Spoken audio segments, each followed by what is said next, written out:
Enquanto eu orava por essa conferência, e nós oramos por isso agora, o Senhor veio falando comigo, e Ele dizia, eu vou derramar algo sobre a vida dos irmãos, que tem a ver com o exercício de um governo.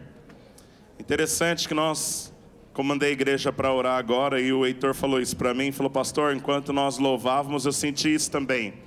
Mas eu sei que ele sentiu, porque eu percebi inclusive como que o Espírito Santo ele guiou a escolha dos cânticos. E eu quero que você esteja atento àquilo que Deus vai fazer. Amém? Deus quer tirar você da periferia do propósito, trazer você para o centro da vontade. Está todo mundo aí? Amém? Eu vou fazer um pedido para vocês, já estou começando a pregar. Eu tenho uma carência no meu coração, enquanto eu prego, eu preciso que você está dizendo, estou entendendo, é verdade, amém, glória a Deus, sim Jesus, fala comigo. Sacode o seu irmão do lado, diga, Senhor, oh, aleluia, obrigado, é comigo e com ele. Amém? Glória a Deus. E uma das canções, obrigado Marco, uma das canções que o Heitor ele direcionou a nós essa manhã é essa experiência que Isaías teve ali no capítulo 6 de Isaías, que eu quero só introduzir dizendo isso para os irmãos. Algumas semanas atrás Deus falou muito comigo nesse texto e nós até trouxemos isso na igreja local. Você entra no livro de Isaías e lê o livro de Isaías, você tem a impressão que Deus teve um encontro com Isaías só no capítulo 6, mas não é isso que aconteceu. Obviamente, a partir do momento que Isaías passa a profetizar, ele já está sendo usado por Deus, mas quando ele chega no capítulo 6, ele resolve explicar para nós como é que se deu o processo de ativação dele. Amém? Então ele já estava profetizando, não é que no capítulo 6 ele tem um impacto depois de ter começado uma experiência com Deus, mas ele começa a relatar para nós o que aconteceu antes do capítulo 1. A maneira como ele foi ativado por Deus, e eu quero falar um pouco disso no meio da minha palavra também, mas eu quero que você entenda que nós estamos aqui por esse propósito, porque a maneira como Isaías foi ativado, foi que os olhos dele foram tocados para ver o Rei da Glória sentado no trono.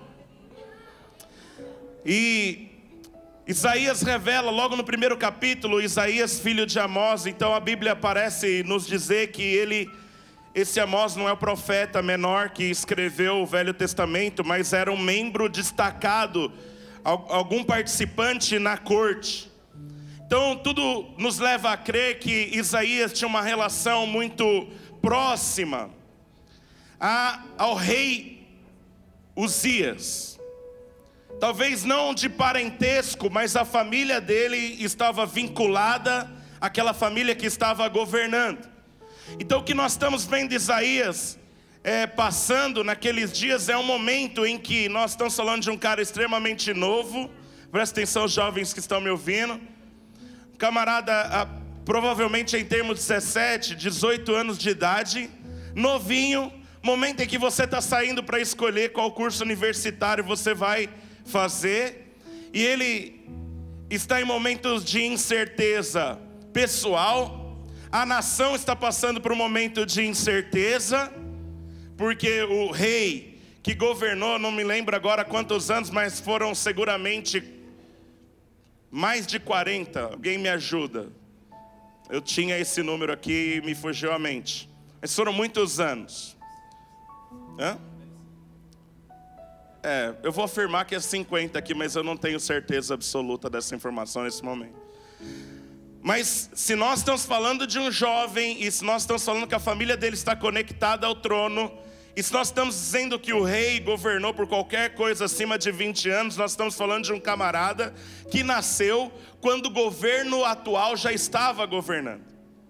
Então ele tinha todo um cenário de instabilidade até esse momento, que a morte do rei traz uma instabilidade, num momento de instabilidade pessoal, um momento de estabilidade, instabilidade na nação, e um momento de instabilidade internacional, porque nós sabemos que o momento em que Isaías passa a profetizar, o cenário é de guerra.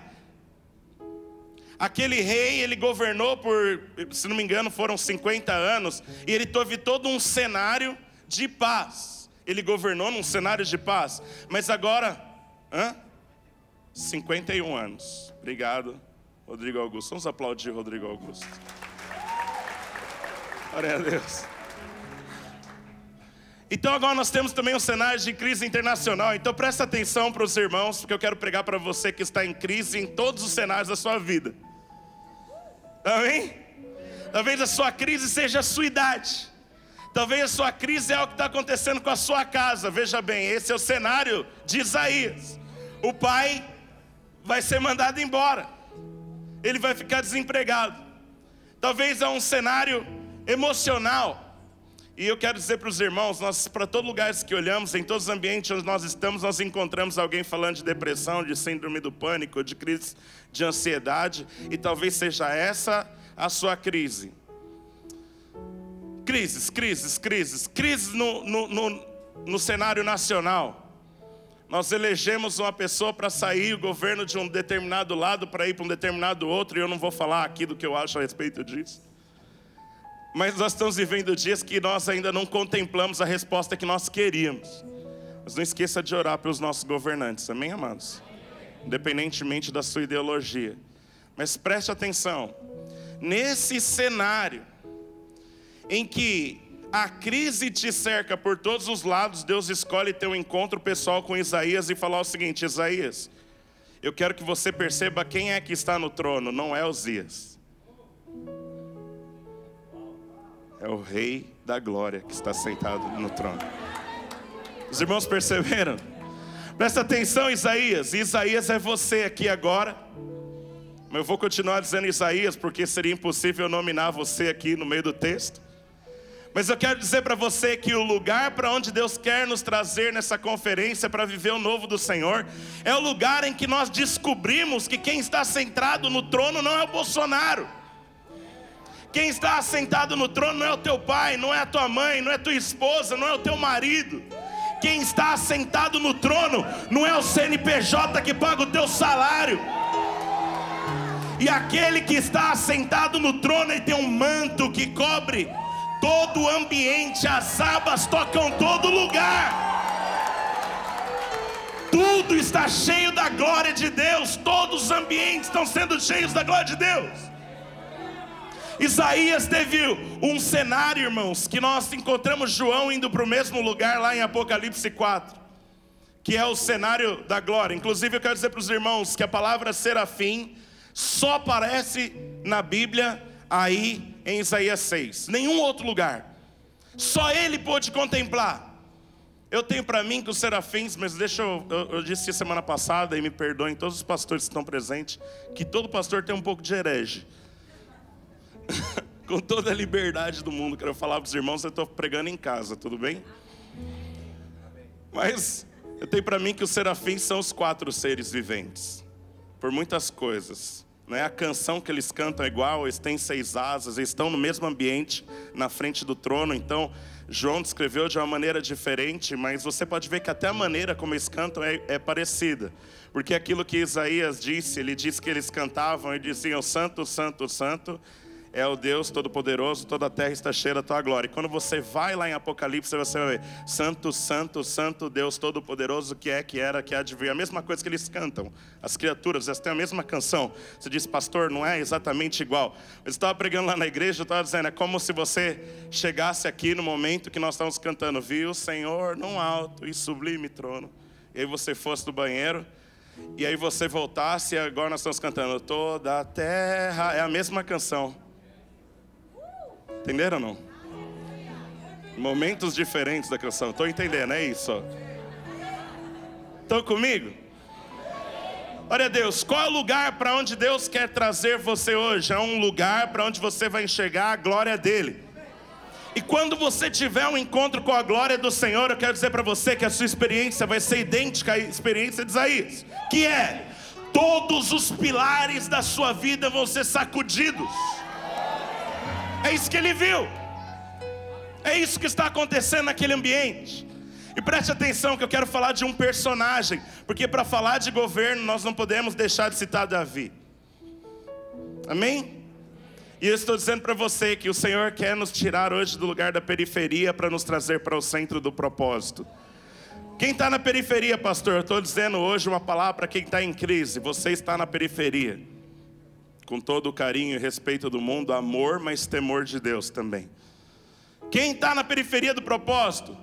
Tímidos estão na periferia do propósito. Não estou falando do tímido da sua personalidade, mas estou falando para a sua timidez espiritual, o acanhamento de orar por cura, o acanhamento de evangelizar, a vergonha de carregar a Bíblia.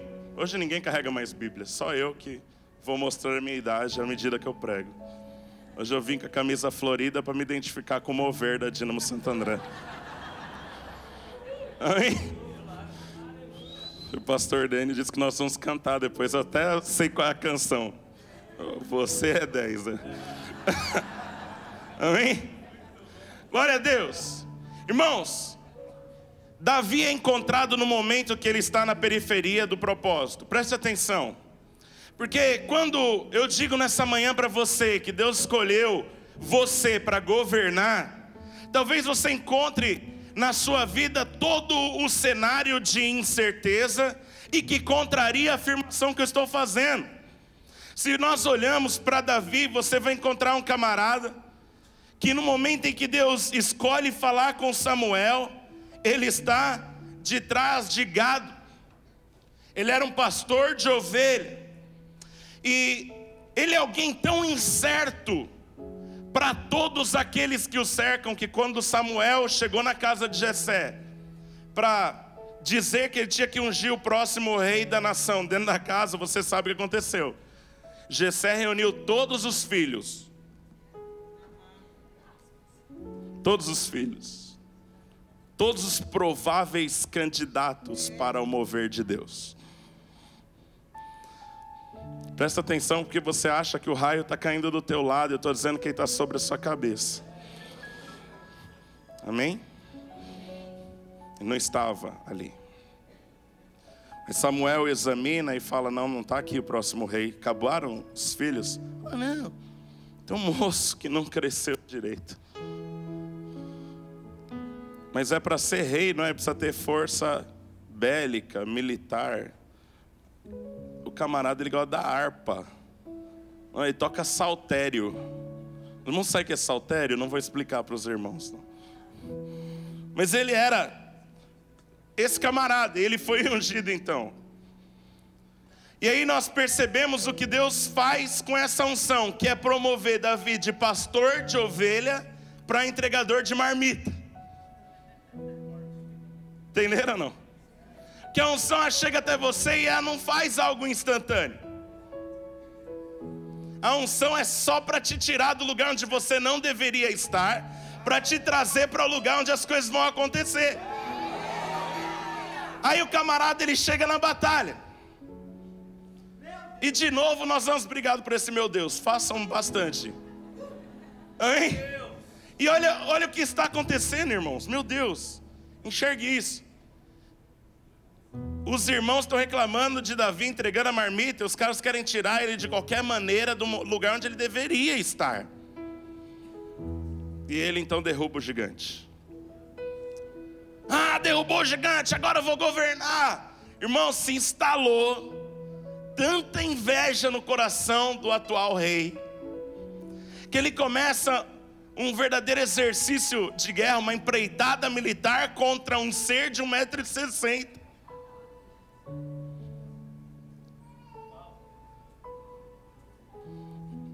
E eu estou dizendo aqui isso para os irmãos, porque tem gente que acha que toda e qualquer tribulação ou luta na sua vida, ela aponta para o lugar onde Deus não deseja que você está.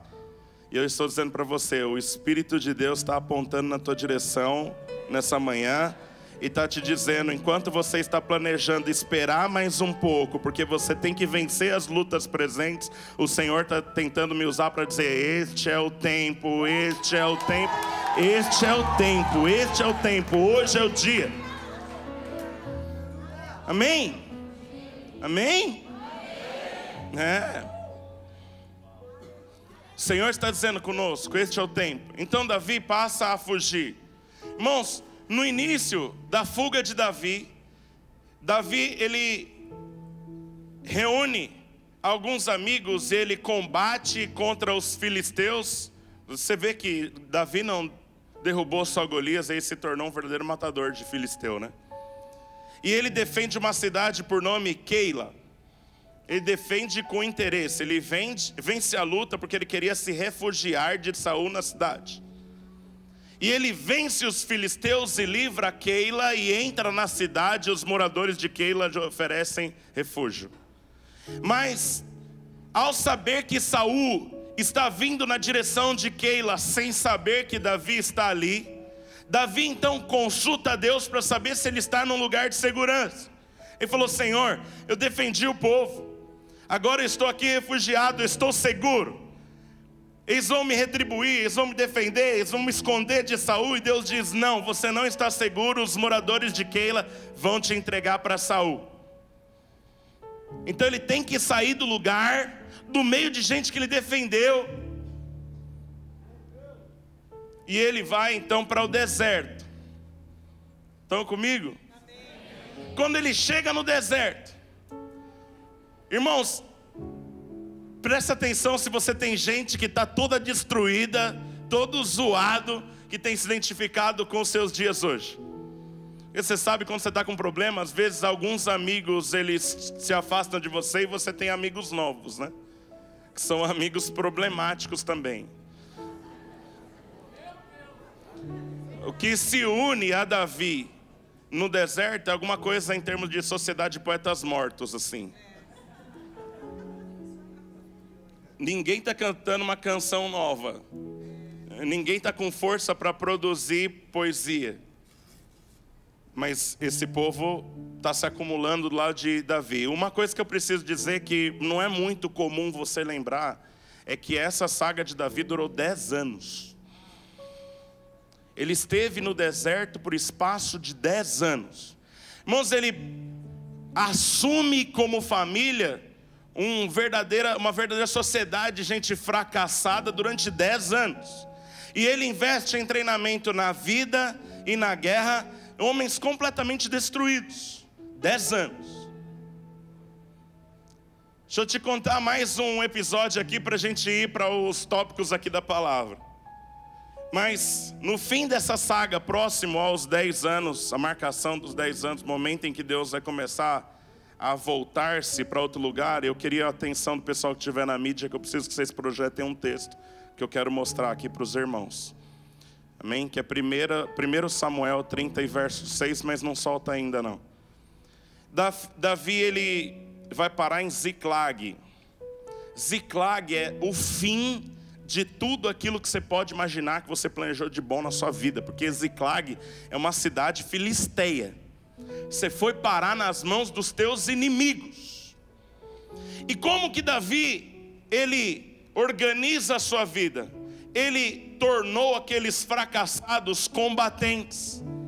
E ele faz com que aqueles homens saiam em incursões militares contra os inimigos de Israel, que eram inimigos comuns dos filisteus, e convence os filisteus que ele está defendendo Ziclag, quando na verdade ele está guerreando pela nação dele, que virou completamente as costas para ele.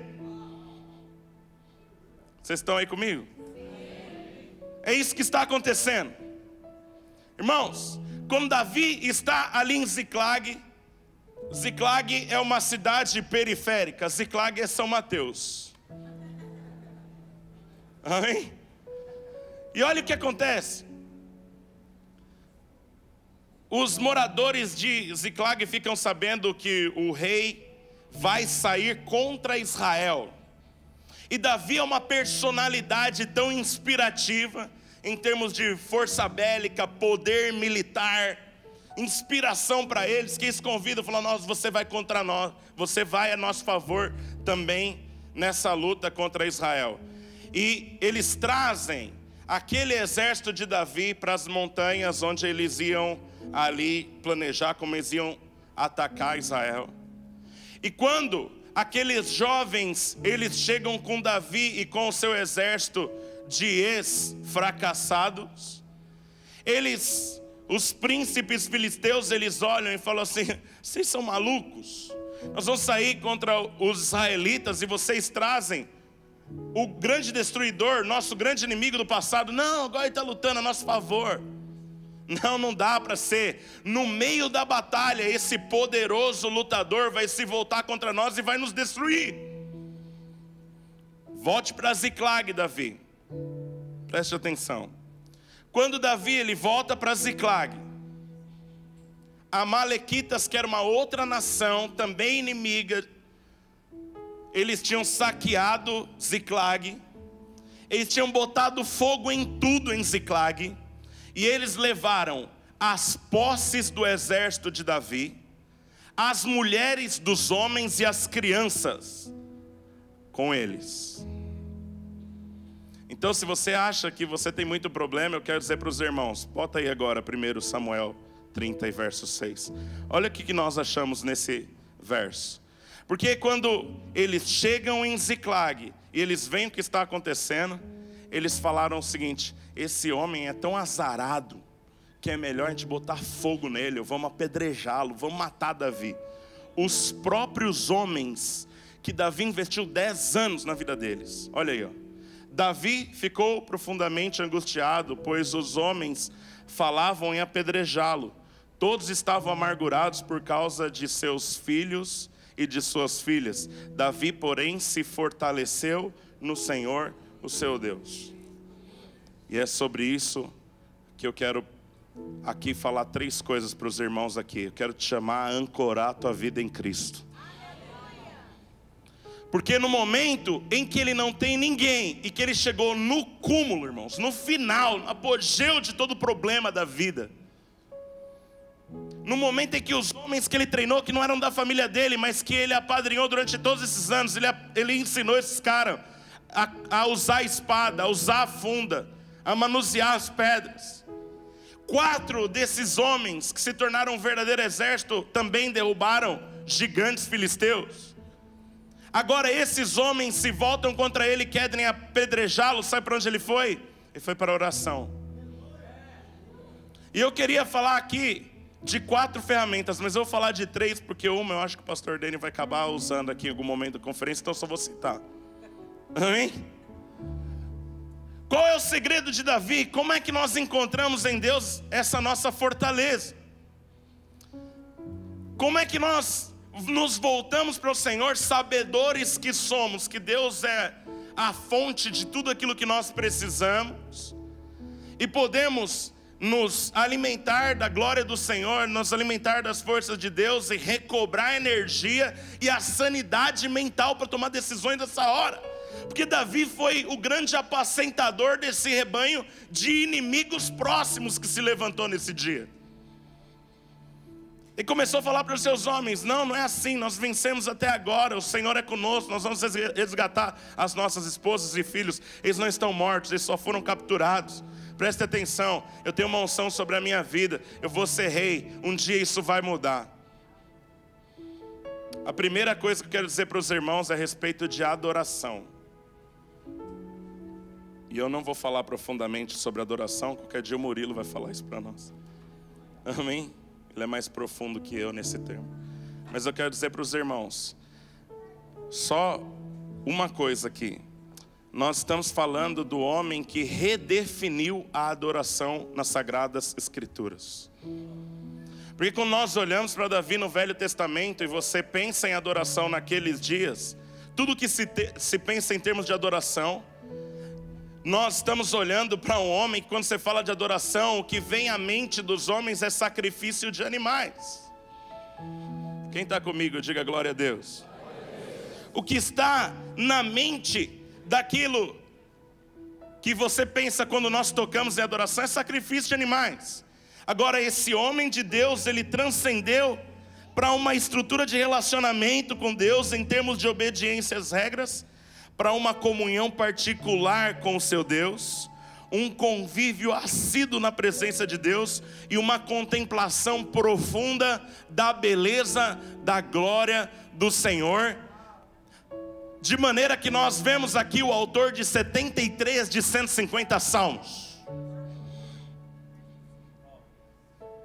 Nós estamos falando aqui do autor do 37, que fala: deleita-te no Senhor, Ele concederá o desejo do teu coração. Em meia guerra, confia no Senhor, entrega o teu caminho ao Senhor, confia nele, Ele tudo dará. Não, irmãos, é fácil você falar de adoração no nosso meio, em que adoração é um princípio. É fácil nós falarmos de adoração no nosso meio, em que nós temos momentos como esse que nós saímos com o Heitor comandando a gente. Mas em momento que você não tinha nenhuma referência, esse cara cavou profundo no coração do Senhor. E nessa manhã eu quero dizer para você que se você não aprender a cavar profundo em Deus, no momento da guerra você não vai ter força. Amém? Deus quer me tirar então, pastor, da periferia do propósito, me trazer para o centro. O que é que eu preciso aprender? Eu preciso aprender a contemplar quem está sentado no trono. Não são os problemas. Um dia eu estava passando por uma crise e eu estava profundamente angustiado, e o meu humor altera quando eu acho que é só o meu, né? Que quando eu estou passando por algum problema, eu fico mais nervoso. Na verdade, eu sou nervoso, é o velho Márcio que ressuscita. Todos percebem. Olha aí. Passando por um problema. Davi está nesse problema.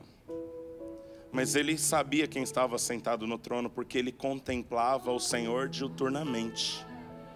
Amém? E eu quero dizer para nós, nessa manhã, você precisa aprender a contemplar o Senhor. E o Senhor falou comigo no meio daquela crise. Ele falou assim, olha, o Senhor falou para mim, se você se prostra diante do problema, eu não sou o verdadeiro Deus da sua vida.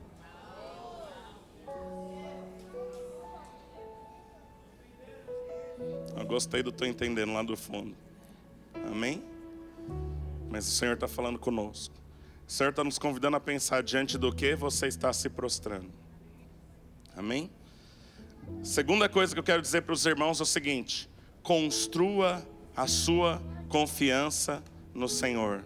Ancore a sua vida no lugar de confiança em Deus. E olha aqui, irmãos, eu quero falar um pouquinho sobre confiança para os irmãos. E eu quero que você preste atenção naquilo que eu vou dizer. Salomão é filho, né? Os irmãos sabem, ele aprendeu as coisas em casa. Você sabe, ele foi o homem mais sábio da Bíblia, pelo menos abaixo de Cristo. Tem um texto que eu aprendi em casa, meu pai que gostava de falar ele, que é o texto de Provérbios 3, 5 a 6, que eu já vi o André Galina também ministrando, pastor André, de maneira tremenda a respeito desse texto, que ele fala o seguinte: confia no Senhor, não te estribes no seu próprio entendimento. Reconhece-o em todos os seus caminhos, ele endireitará a sua vereda. Irmãos, o que é esse texto? Salomão, que é o filho, ele aprendeu isso em casa, é um princípio do pai, está dizendo para nós. Ele está dizendo o seguinte: confiar o Senhor, confiar em Deus, é uma questão de tirar a força do pé de apoio mente e colocar a força no pé de apoio fé. E eu preciso te explicar o que é isso. Porque Deus está nos convidando a transcender aquilo que a tua mente imagina, o que ela sabe, aquilo que ela pode controlar.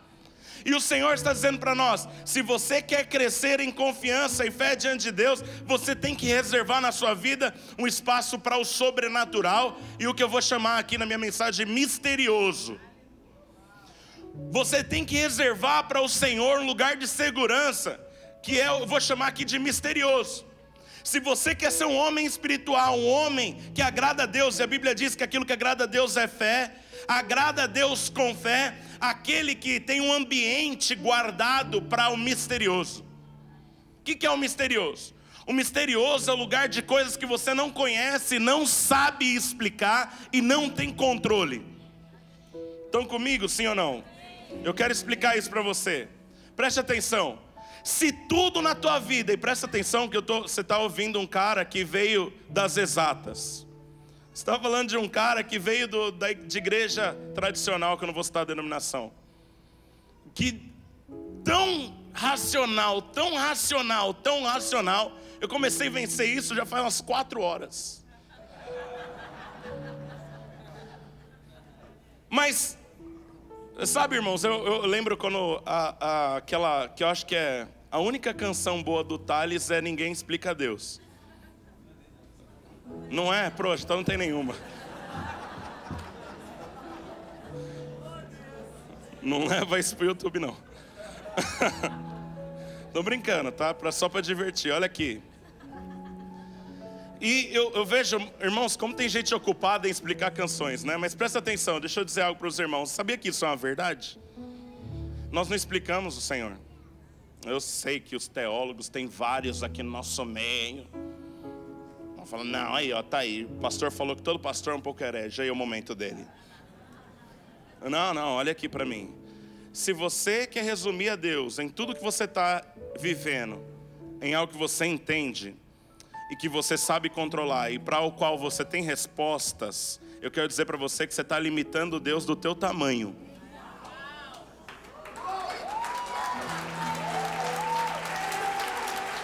Estão entendendo?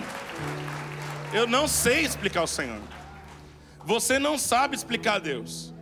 Ah, mas nós podemos crescer em conhecer o Senhor. Mas eu quero dizer um negócio, e por favor ouça, eu não sou o cara mais maduro aqui, mas eu me converti com 7 anos e estou andando com Deus desde lá.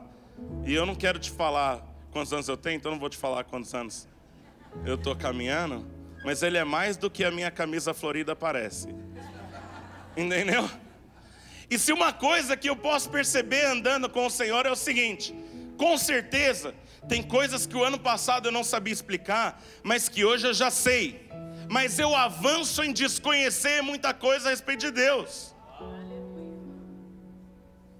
Quanto mais eu entendo a respeito de Deus, mais fica claro para mim que eu não conheço como eu deveria conhecê-lo. Quanto mais eu avanço em conhecer e sondar aquilo que Ele é, mais eu percebo que tem muito mais a conhecer que eu nunca vi.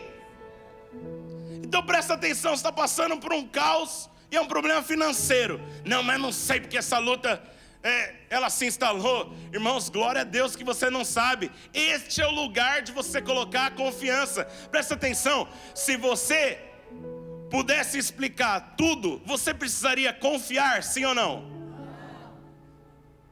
Vocês estão entendendo o que o pastor está ministrando ou não? Sabe uma coisa que a gente desconhece, mas eu quero te falar? Quando o Senhor Jesus aí nos prometeu poder, há um ambiente da manifestação do poder que às vezes nós ignoramos. Porque quando nós falamos em poder, você pensa em termos de milagres, você pensa em coisas miraculosas, respostas sobrenaturais, imediatas. E é lindo, irmãos. Na nossa imersão de líderes, eu tive uma experiência, nós tivemos várias experiências com Deus esse ano. Nós tivemos experiência de orar 5 dias por um carro roubado e Deus trazer o carro intacto. Um dos carros assim, mais roubados, daqueles de índice HB20. É HB20 o carro que foi roubado. Então, nós tivemos um AVC no prédio da igreja esse ano. E a menina vai pregar no aniversário da igreja no dia 14. Nós estamos na imersão de líderes. E alguém veio e falou para o Cristiano que está ali, naquele lado ali. O irmão da rede dele que provavelmente esteja aí também. E esse irmão, ele falou assim, cara, eu vou ter que ir embora porque eu tô com um problema, uma hérnia de disco. E isso aqui, foi 1 ano que eu tô com esse problema, assim. E eu tô sentado, dores nas costas e, tá terrível. E eu não vou conseguir ficar até o final porque eu não tô aguentando ficar sentado. Essa posição tá me destruindo. Eu falei, traz ele aqui, nós estamos na fila do almoço. E nós colocamos as mãos nele e começamos a orar. E quando nós tiramos as mãos, as dores que o camarada estava sentindo há 1 ano, que tinha diagnóstico que ia ser cirúrgico, sumiram instantaneamente daquele dia para nunca mais voltar. E eu quero dizer para os irmãos, isso é poder sim, mas eu quero dizer que o poder de Deus não serve só a esse propósito, filho. Você sabe que uma das situações para o qual o poder de Deus serve é o poder para você perseverar. Amém? Amém? O amém foi mais fraco do que a cura imediata.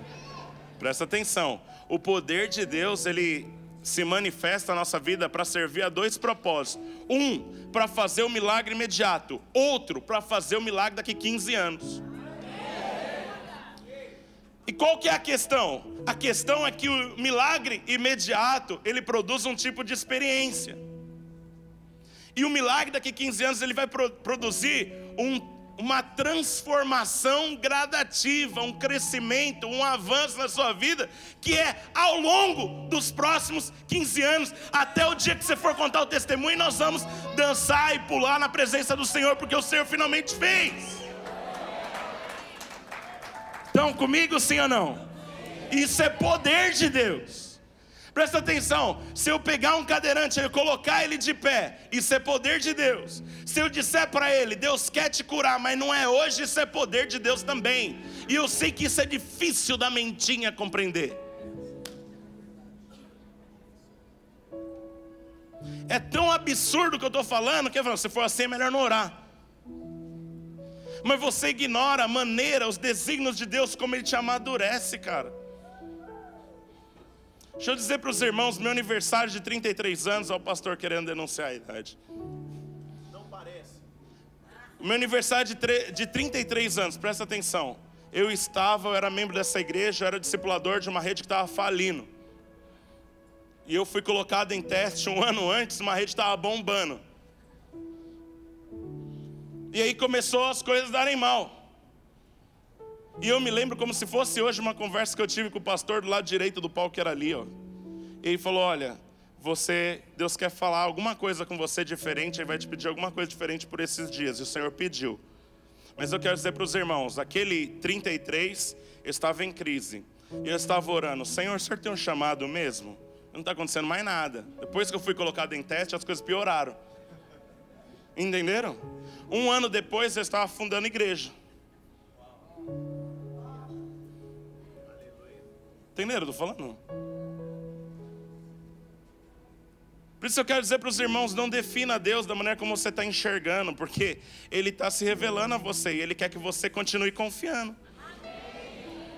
E qual que foi o grande teste, Davi? Esse foi o teste. Você confia que eu te ungi para governar do meu jeito? Porque o anterior, eu escolhi o anterior e era um homem segundo o meu coração também. Irmão, Saul desceu para profetizar lá no meio antes dos profetas. Só que ele ignorou esse processo e acabou vindo mais cedo do que precisava. E ele não é capaz de ver um liderado vencer um gigante. Mas eu não posso com isso, Davi, porque esse cara não me representa. Eu vou ter que te forjar no meio de guerra, de luta, de batalha e de perseguição. Quer entrar comigo? E Davi falou, vamos. Vamos.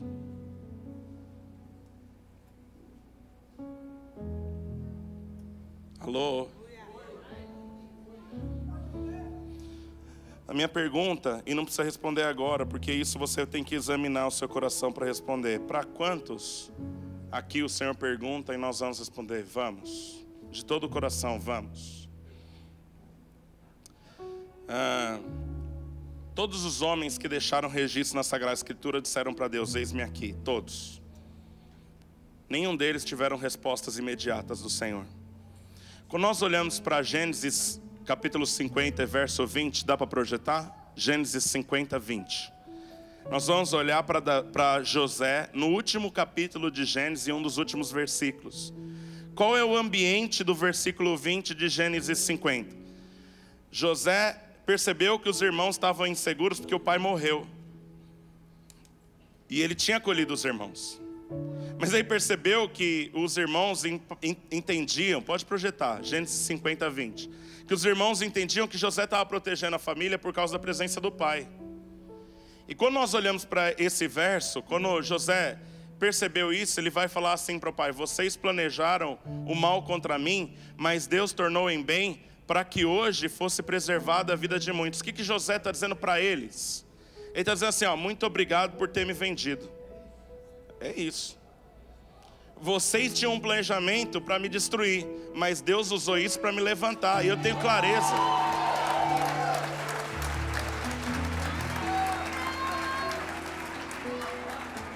Eu entendo isso completamente. Então posso falar um negócio para vocês? Eu tenho que guardar vocês, que eu tenho uma dívida de gratidão, cara.